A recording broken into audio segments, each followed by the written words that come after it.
Sela Anggita Putri, yang akrab disapa Sela, adalah seorang gadis cantik yang lahir pada 29 September 2002. Saat ini, Sela tinggal bersama keluarganya di kawasan Koja, Jakarta Utara. Dalam keluarganya, yang terdiri dari 4 bersaudara, Sela adalah anak perempuan dari Nenek Hasanah, seorang ibu berusia 37 tahun yang penuh kasih sayang. Tidak ada informasi mengenai sosok ayah Sela. Namun, yang jelas, di dalam keluarganya, Sela dikenal sebagai anak yang sangat baik, berbakti, dan memiliki hubungan yang akrab dengan saudara-saudaranya. Dengan kepribadiannya yang ceria dan penuh semangat, Sela mampu menciptakan suasana yang menyenangkan, sehingga siapapun yang berada di sekitarnya merasa bahagia. Sejak kecil, Sela memiliki tekad yang kuat untuk mengubah kondisi ekonomi keluarganya. Ia berkeinginan besar untuk membahagiakan orang tuanya dan memberikan kehidupan yang lebih baik. Dengan semangat yang tak kenal lelah, Sela selalu bekerja keras dan memiliki jiwa pantang menyerah. Ia berusaha untuk tidak membuat orang tua dan keluarganya khawatir. Seringkali menyimpan masalah sendiri dan mencari solusi tanpa diketahui oleh mereka. Ketika masih bersekolah, Sela menempuh pendidikan MTS Sarosidia Koja, Jakarta Utara. Di sekolah ini, ia dikenal sebagai siswa yang baik hati, ramah, berprestasi, dan senang membantu teman-temannya yang membutuhkan. Ia juga aktif di berbagai organisasi, termasuk pernah menjadi anggota Paskibra. Setelah lulus sekolah, Sela ingin hidup mandiri dan merantau untuk bekerja. Ia kemudian mendiskusikan rencananya dengan ibunya, menyampaikan niatnya untuk bekerja di sebuah brand kecantikan dan menjual produk-produk mereka. Awalnya, ibunya merasa ragu dan khawatir karena tidak ingin jauh dari putrinya. Namun, setelah Sela meyakinkan dan memohon, ibunya akhirnya memberikan restu dengan beberapa syarat. Sela harus menjaga diri di perantauan, menjaga nama baik keluarga, dan selalu memberikan kabar kepada keluarganya di kampung halaman. Sela pun mengangguk dan berjanji untuk memenuhi semua permintaan ibunya.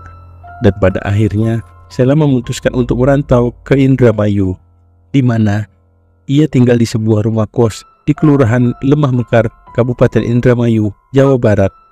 Di dunia maya, Sela memiliki banyak pengikut, terutama di media sosial seperti TikTok dan Instagram, dengan lebih dari 80.000 pengikut aktif di akun TikToknya. Popularitas ini memudahkan Sela untuk menjual produk-produk dari kantor serta membantu dirinya mencapai target bulanan. Selain bekerja di perusahaan brand kecantikan, Sela juga sering menerima tawaran endorse. Penghasilan tambahan dari endorse ini digunakan untuk memenuhi kebutuhan sehari-hari dan menyisihkan untuk tabungan masa depannya. Pada suatu ketika, Sela, seorang wanita muda yang cantik ini, memiliki ambisi yang sangat besar untuk meraih penghasilan yang melimpah dengan cara instan. Selain untuk memenuhi kebutuhan hidup, dia juga ingin tampil maksimal selama merantau. Akhirnya, memilih jalan pintas yang membawanya ke ambang kehancuran. Dia mulai mengambil pekerjaan sampingan sebagai wanita open BO. Untuk menarik perhatian pelanggan pria hidung belang, Sela sering mengunggah foto-foto seksi di akun media sosialnya yang diikuti oleh puluhan ribu orang. Selain itu, dia juga rajin mengunggah video, tarian, dan melakukan promosi secara transaksi melalui aplikasi kencan online yang mempertemukan wanita penghibur dengan pria kesepian. Pekerjaan sampingan sebagai wanita panggilan ini disembunyikannya rapat-rapat dari keluarganya di kampung, terutama dari orang tuanya, agar mereka tidak mengetahui aktivitasnya di perantauan. Tak butuh waktu lama dan bekerja keras, Sela Anggita Putri berhasil menarik beberapa pelanggan. Setiap orang yang menggunakan jasanya merasa puas, tak hanya karena Sela cantik, tetapi juga karena kepandaiannya bergaya di atas ranjang. Pada tanggal 23 Oktober tahun 2022, setelah pulang dari kerja, Sela beristirahat sejenak dan mengaktifkan aplikasi kencannya untuk mempromosikan jasanya. Baru saja online, dia langsung menerima banyak tawaran dari pria hidung belang. Namun, di antara tawaran yang masuk, dia melihat sosok yang tidak asing. Setelah dicek, ternyata pria itu adalah Supriyanto, 31 tahun. Supriyanto sendiri adalah lelaki yang sudah menikah dan memiliki anak. Pria bertato ini menghabiskan hari-harinya hidup bersama keluarganya di sebuah rumah yang berlokasi di daerah Balongan, Indramayu, Jawa Barat. Untuk mencukupi kebutuhan keluarga kecilnya, dia bekerja sebagai nelayan. Supriyanto sering menggunakan aplikasi hijau untuk mencari wanita malam, dengan tujuan mencari pengalaman baru di luar rumah tangganya. Dari semua wanita yang pernah ia temui, hanya Sheila yang benar-benar memuaskannya. Ia sudah menggunakan jasa Sheila sebanyak 2 kali, dan kali ini ia memesan lagi untuk yang ketiga kalinya. Saat itu Sheila tentunya memprioritaskan Supriyanto yang akrab dipanggil Bengek. Mereka pun segera berdiskusi mengenai tarif, dan akhirnya Sheila menetapkan harga 300.000 untuk sekali pertemuan. Sheila lalu meminta Supriyanto untuk datang langsung ke kamar kosnya. Sekitar pukul 12 malam, Supriyanto membeli minuman dan mengkonsumsi ciu sebelum menuju ke kos Sheila untuk bercocok tanam. Setelah merasa sedikit pusing, dia pun melangkah menuju kos Sheila sambil membawa sisa minumannya. Bengek pun tiba di kos Sheila sekitar pukul 2:11 dini hari.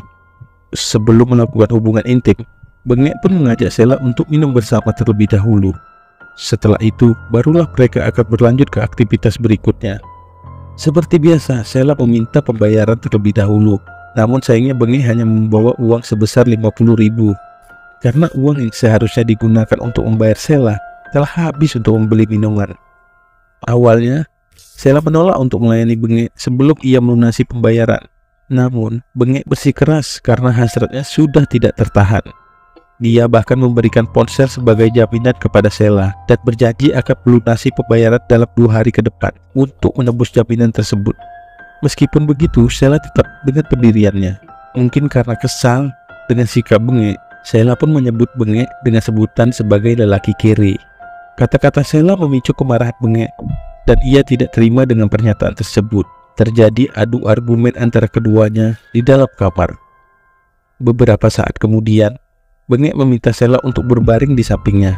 Namun tiba-tiba, Bengek melangkahi Sheila dan langsung mencekiknya. Tak hanya itu, ia juga memukul Sheila dengan benda tumpul. Meskipun Sheila berusaha untuk menyelamatkan diri, sayangnya kekuatan Bengek lebih besar. Akhirnya Sheila, gadis cantik yang memiliki profesi sampingan sebagai wanita pengawas, berpulang ke rumah Tuhan untuk selamanya. Ketika Sheila sudah tidak berdaya, Bengek masih sempat melakukan tindakan yang sangat tidak sopan. Ia merepas dan mengelus bagian-bagian tertentu dari Sheila. Tidak berhenti di situ, Bengek juga mengambil barang-barang berharga milik Sheila dan membawa pergi untuk dijadikan miliknya sendiri. Bengek diketahui keluar dari kamar kos pada pukul 2:34 waktu Indonesia bagian Barat. Kurang dari 1 jam setelah tragedi antara dirinya dan Sheila, teman-teman Sheila yang baru pulang dari tempat hiburan malam datang ke kosannya dengan tujuan untuk numpang tidur. Saat mereka menggedor pintu kamar Sheila, tidak ada jawaban sama sekali dan tidak ada yang membukakan pintu. Ketika teman-temannya mencoba menghubungi ponsel Sheila, juga tidak ada respon. Mereka mulai sangat khawatir dan takut terjadi sesuatu di dalam kamar. Dengan cepat, mereka membuka pintu kamar Sheila secara paksa. Betapa terkejutnya mereka saat pintu berhasil dibuka dan menemukan Sheila di dalam kamarnya sudah tidak bernyawa. Mereka semua pun berteriak histeris. Karena takut, mereka langsung menghubungi pihak kepolisian. Teman lainnya ada yang membantu membangunkan penjaga kos. Tak butuh waktu lama, polisi sampai di lokasi dan langsung melakukan olah TKP. Sementara itu, jasad Sheila dibawa ke rumah sakit untuk dilakukan autopsi demi memudahkan penyelidikan. Para penghuni kos dan warga sekitar yang mendengar suara gaduh dari arah kamar Sheila berbondong-bondong keluar untuk menyaksikan kejadian tersebut. Mereka semua terkejut, tidak menyangka akan terjadi insiden seperti ini di lingkungan mereka yang sebelumnya dikenal nyaman dan aman. Sekitar pukul 3 atau 4 dini hari, pada hari yang sama, teman-teman Sheila sekitar 8 orang datang ke rumahnya yang berlokasi di Kelurahan Tugu Selatan, Koja, Jakarta Utara. Tujuan kedatangan mereka sudah jelas, yaitu untuk menyampaikan kabar kepulangan Sheila kepada keluarganya. Saat tiba di rumah, ibu Sheila, Neneng Hasanah, ternyata belum tidur. Dia mengaku bahwa selama seminggu terakhir ini, ia sulit tidur. Bahkan beberapa kali tidak bisa tidur sama sekali. Perasaannya selalu gelisah dan tidak nyaman. Hingga akhirnya kegelisahan tersebut ternyata menjadi firasat bahwa putri sulung tercintanya telah berpulang ke rumah Tuhan. Awalnya ketika teman-teman Sheila menyampaikan kabar tersebut kepada Neneng, dia tidak percaya begitu saja. Dia menyatakan bahwa anaknya tidak memiliki riwayat masalah kesehatan. Namun, ketika diberikan foto Sheila dalam keadaan telah tiada, nenek langsung terkejut, berteriak histeris dan menangis. Kesedihannya semakin mendalam ketika mengetahui bahwa anaknya berpulang saat melayani pria hidung belang di kamar kosnya. Padahal sebelumnya dia tidak mengetahui profesi sampingan anaknya ini. Pada hari Minggu subuh, Neneng bersama kerabat keluarganya langsung berangkat menuju Indramayu untuk melihat keadaan anaknya secara langsung. Sesampainya di Indramayu, Neneng sempat mengunjungi kos Sheila, di mana ia mencari informasi tentang anaknya kepada pemilik dan penghuni kos tersebut. Mereka semua mengaku tidak tahu bahwa Sheila adalah wanita pekerja online di aplikasi hijau, meskipun beberapa kali mereka melihat Sheila membawa pria ke dalam kamarnya.